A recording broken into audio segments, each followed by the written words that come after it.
Hi,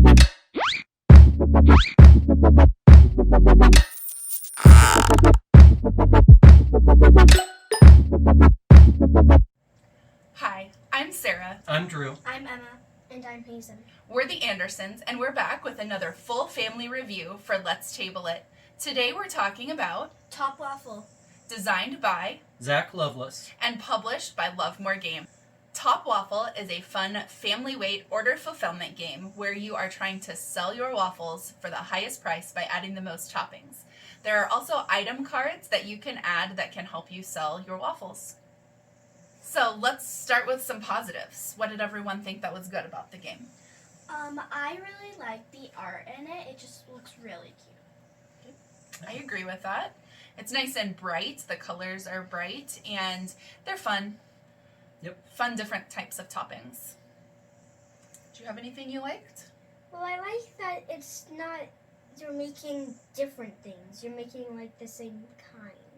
So we're all kind of making the same kinds of things, just different variations on it. Yeah. I like how it makes me hungry. It does. The art makes you want to eat some waffles for sure. Yeah.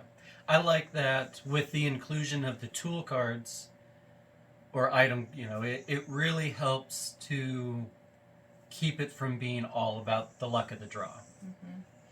Yes, so in the game you are choosing from an open market, or from the deck, and so it can feel a little lucky if you're just going for those topping cards. Do I get the topping that I need? Does it come out? Do I draw it from the deck? Oh, I did. Great. I get this order. Oh no, I didn't, for 3 turns in a row. Well, that kind of stinks. So those item cards really do help you get the toppings onto the waffles when you're not lucky with your draws. Mm-hmm. Yeah. For sure. It's a lightweight, family weight game, but I really think there is a touch of that. You're trying to really utilize everything exactly right, because anything that's left over is a negative.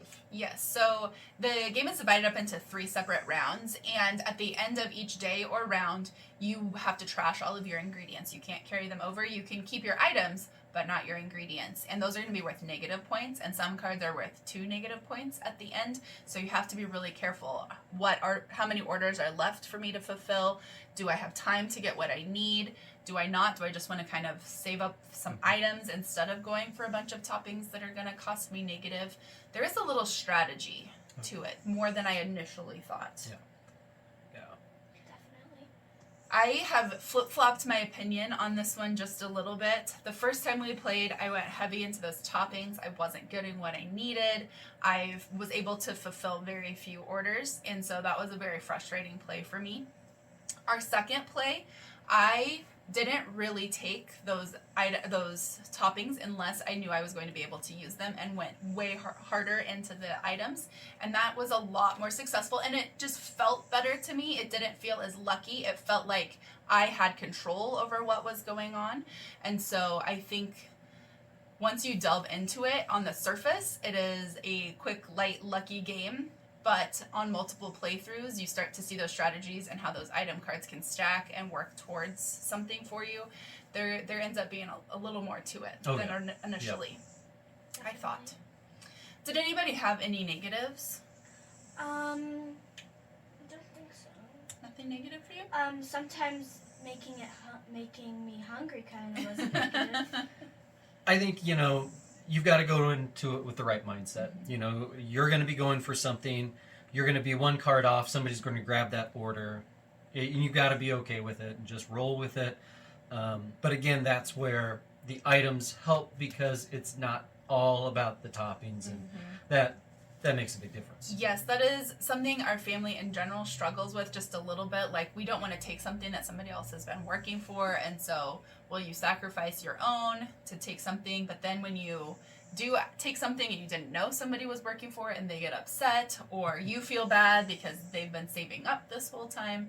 And so it is one that we have to leave that at the door a little bit and just focus on our own game, and know that if somebody takes an order we were working toward, it wasn't personal. They just got there first. And so it's a good life lesson, learning lesson, I think, too.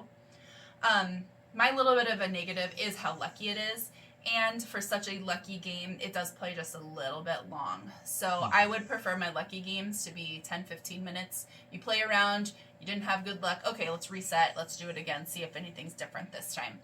30 to 45 minute game is a little bit harder for us on a regular basis to reset and play again. And so if you have a round where just nothing is coming up for you and it can feel a little draggy, a little bit like, why am I playing this? But when you get those item cards and you understand the strategy a little bit more, it definitely helps that feeling. Oh yeah. Yeah, the item cards kind of balance it out. For sure. Do you have any negatives? No, not really. No.